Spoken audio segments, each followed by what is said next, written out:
Гелови кои содржат флуор за прв пат достапни во Македонија преку стоматолошката ординација Simple Dent овозможуваат дополнителна заштита на забите покрај задолжителните навики за хигиена на устната шуплина. Стоматолозите препорачуваат да се премачкуваат 2 пати годишно. Тие гелови до сега ги немаше во нашата држава, во моментов ги има кај нас во нашата ординација Simple Dent. Нека повелат сите родители кои што се заинтересирани, ако ништо друго да се информираат за нив, што се случува и како се случува со тој гел. Значи, многу кратко трае таа заштита, може да ја прифати било кое детенце. Значи, не е битно која возраст има детето, дали е 7, 8 години, 10 години. Во зависност од тоа која е возраста, толку трае и заштитата. Меѓутоа, заштитата се прави 2 пати во годината и детето може да си има здрави и заштитени заби целосно, цело тоа време, меѓутоа мењето на заби не може да го замени овој гел. Меѓутоа додатната заштита која што е потребна кај сите нас, и кај возрастните и кај децата.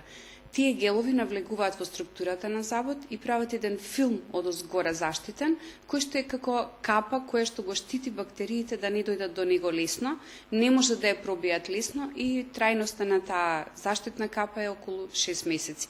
Значи може да биде и 3 пати годишно, нема никаков проблем и многу кратко трае само 60 секунди, гелот се држи во устата на детето, така да и на детето му е забавно. Вкусот на гелот е многу убав, затоа што едниот е на јаготка, едниот е на мастика за џвакање, така да кога доаѓа во устата детето нема да биде да осети вкус на љуто или нешто што го пецка.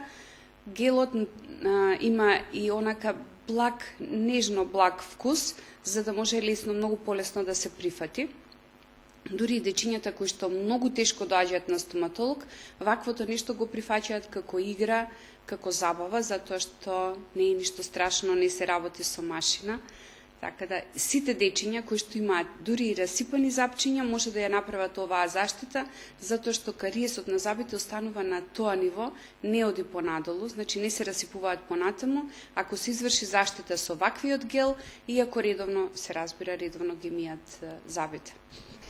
Геловите се препорачуваат за деца, но има и за возрастни и не се за домашна употреба, зашто треба да се нанесуваат со специјална лажица. Кој што е мекана, како сунџереста малку и стои над запчињата, да го придржи гелот додека тој делува. Значи забот и колку и да е деструиран, не му смета гелот што ќе дојде до него, до контакт со него.